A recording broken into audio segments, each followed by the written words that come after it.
It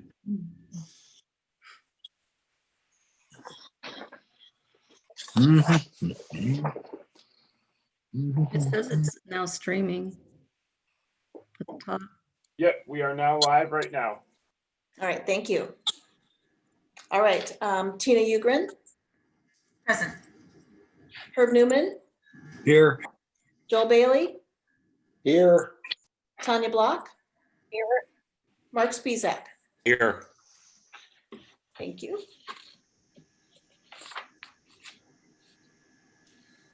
We have a motion for the approval of the June 9th previous board meeting minutes.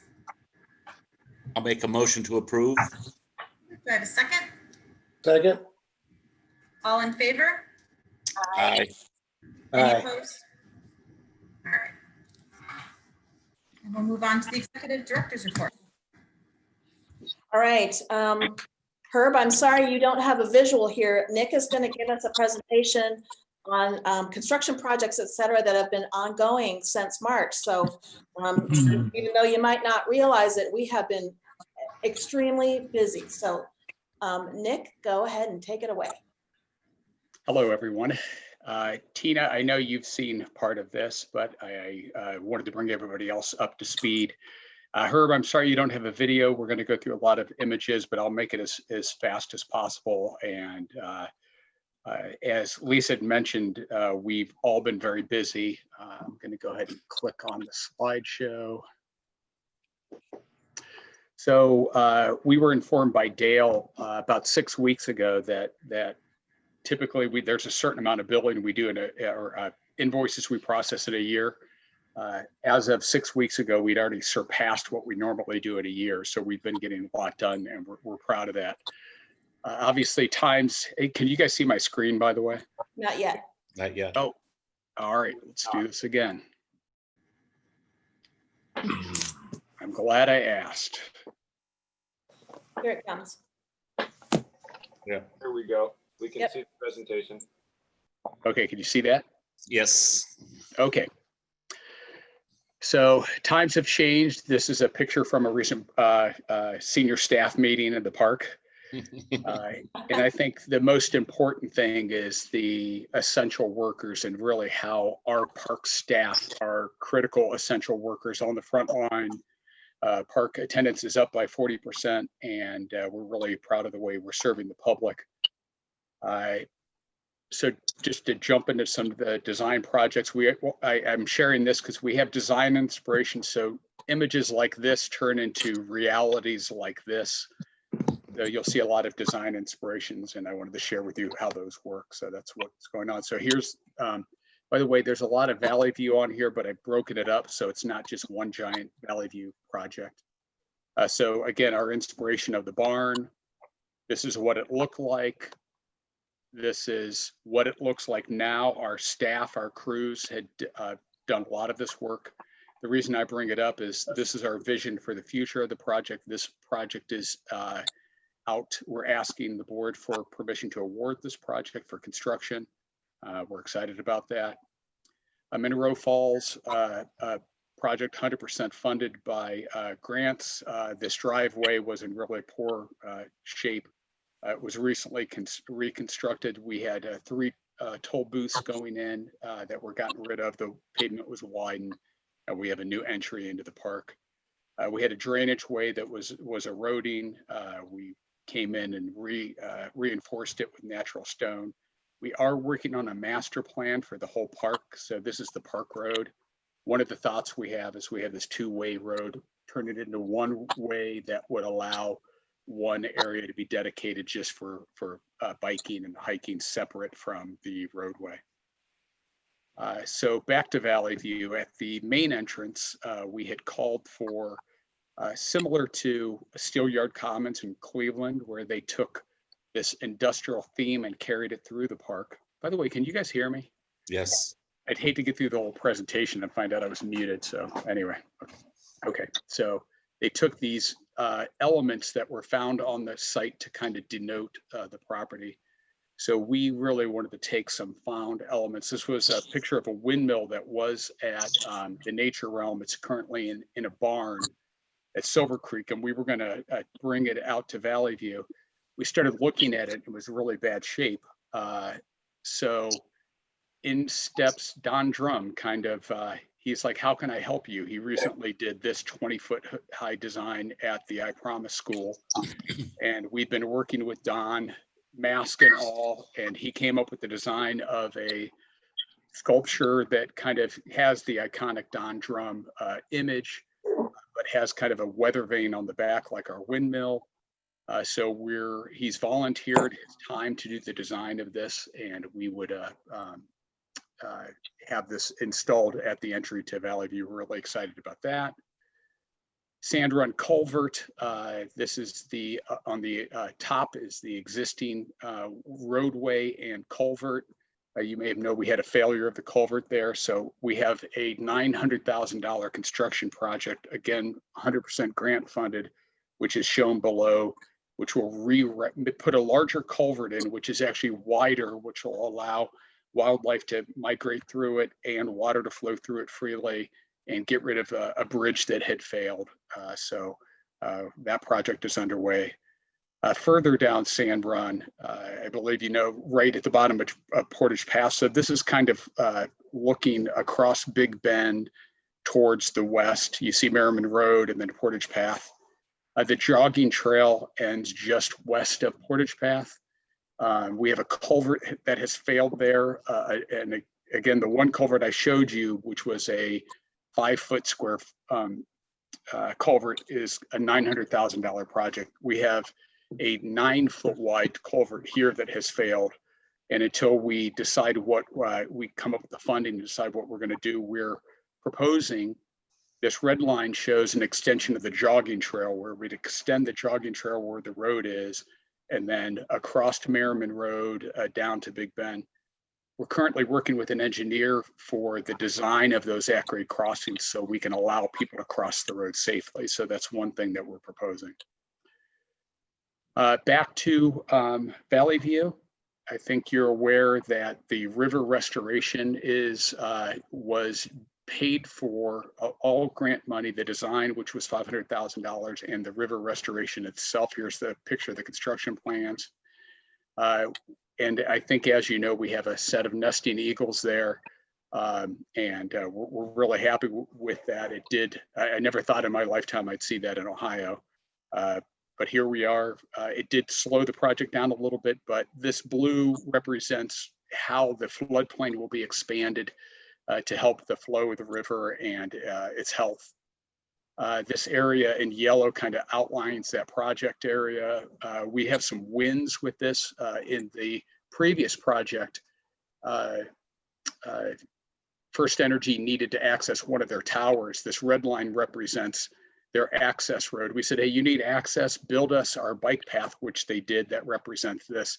In this phase, this red line represents our bike path and our roadway. So they're building an access road to get in to work down by the river. And then they're also building a path to go out to deposit material further out by the road.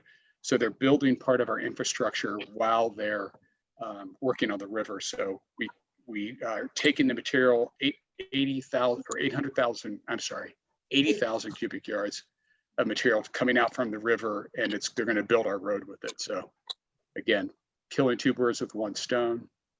These are the construction plans that are underway. We've hired a consultant engineer to design these for us, and we've got that project funded. To zoom into the area of the river, we're asking today for the board to approve the design contracts for having the riverfront improved. This is our inspiration view. This project was done by MKSK. Our great on-staff landscape architect came up with the concept with river access, overlooks, areas where you can sit by the river, a boathouse, and we're not sure what that's going to look like. But this is another image from MKSK. We did advertise and selected the most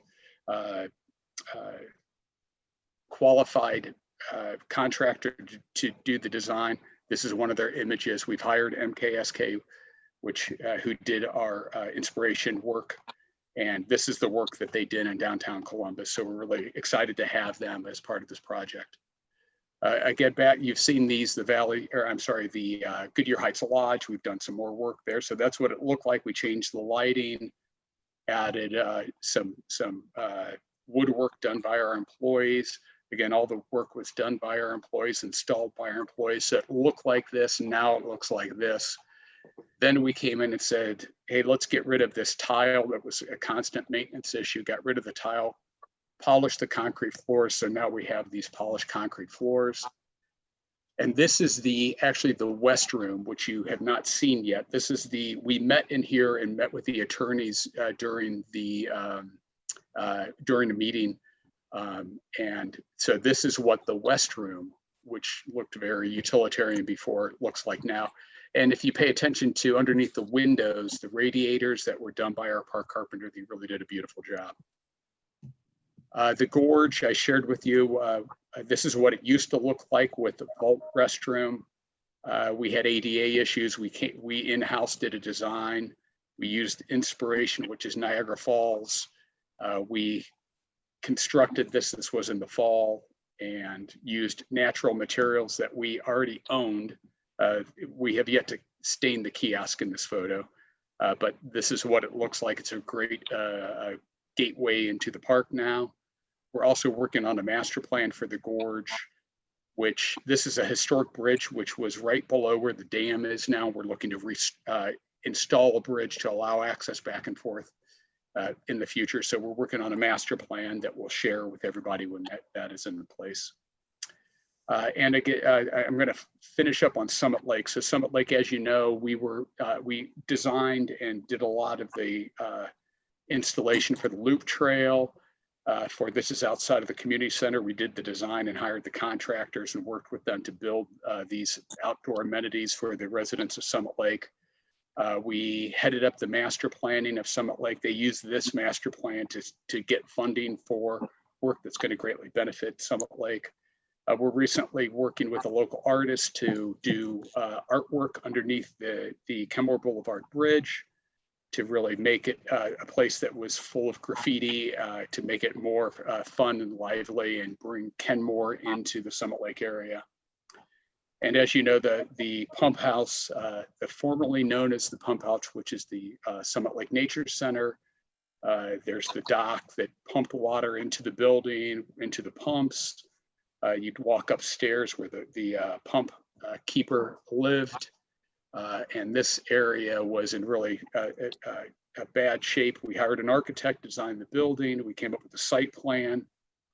We heard from Majora Carter, and she said, you know, people of color deserve beautiful things as well. So we again used our on-staff landscape architect, Dion, to come up with a really robust plan that ended up, these are the computer-generated renderings, and this building is, as you know, under construction, so more of the renderings.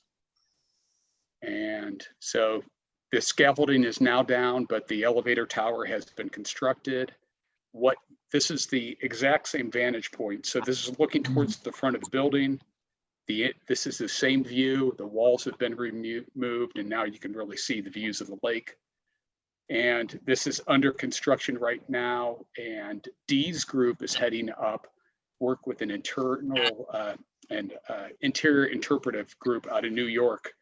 Well, by the way, the gentleman that worked on this is from Norton, but he was one of the finalists for the design of the World Trade Center Memorial. And we're really proud to have him involved in the work on the inside of the pump house. So sorry to hit you with so much stuff, Herb. I'm sorry you can't see all this. I am too. Uh-huh. A lot of stuff to see. I can send you the slideshow if you would like, but No, that's what I have. I'd like to. I go down that Merriman Road Portage Trail area only every day. Mhm. So, Understood. So I'm more than happy to share this with you and answer any questions that you have. Does anyone have any questions? Yeah, Nick, it's Mark. Hi, That- Mark. In Valley View, we're putting in the road and trail along the river, and we're also expanding the floodplain. We're going to be above like 100-year, 500-year flood down there. all of the phase one work and all of the future structures and roadways and parking lots will be above the 100-year floodplain. All the work that's below the 100-year floodplain, some of the bike paths and pedestrian paths will be in the 100-year floodplain. But not structures or bridges or something like that. The bridges will be all set to be above the 100-year floodplain, and the bridge that used to be out there Mhm. is actually now gone. It was below the 100-year floodplain. Okay, thanks. Thank you. Well, I appreciate your time very much, everyone, and thank you for your great leadership, and we appreciate all that you do. Thank you. All right, Nick, you want to stop screen sharing there? Hey, Nick, this is Joel. Can you hear me? Yep. Could I get, could somebody, whether it's Nick or Stephanie, send me the pictures of the barn before, right now, and then the rendering that showed what it's gonna look like? I would like those 3 pictures if I could have those. Yeah, no I can do problem. that for you. Thank you. And let me figure out how to unshare my screen. Stop sharing. Have any, okay, there we go. Perfect. It's down. There we go. Good. I wanted to mention also during director's report, we've mentioned a couple of times that our visitation has been up, which you guys already know. With all of our new counters, Aaron has been able to determine that for this time last year, we are up by 500,000 visits. So we knew we were up by 40%, and that might be actually a tad low. So with actual counts, with all of our new counters, yeah, 500,000 additional visits for this time last year. So that's pretty amazing. Other than that, I do not have anything further for the director's report. Were there any other questions on the director's report? Well, we're not gonna like cause a virus so that we can increase visitorship by 500,000 though. So. They're all being respectfully socially distanced right here. That's what the hiking staffs are for, to measure 6 feet away. Right. Nice. Am I correct? There were no items removed from the consent agenda. Were there any questions on the consent agenda before we ask for a motion? No, ma'am. I would like to mention for the board members, all the items B through G, there are no taxpayer dollars in that. That's all grant money and donation. So Good answer. everything that we're asking for this time around is not coming from our capital budget, from taxpayers.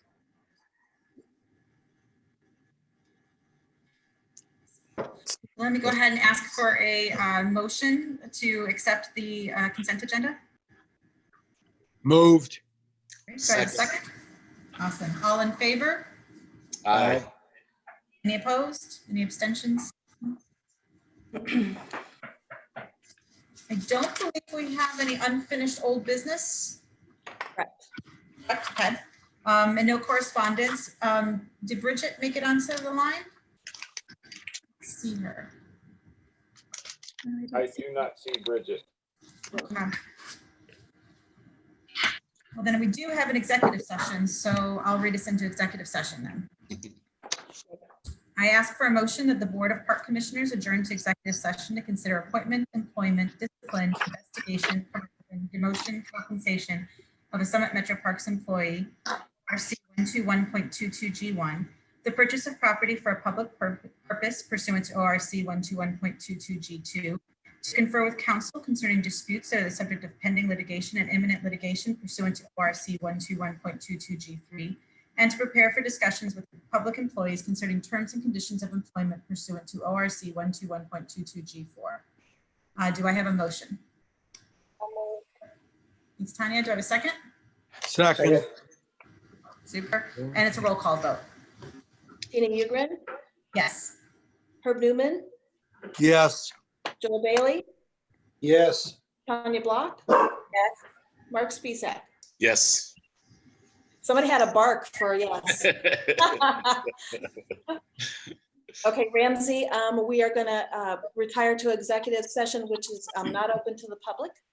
So if you'll stop for now, the live stream. Hey, Nick, nice presentation.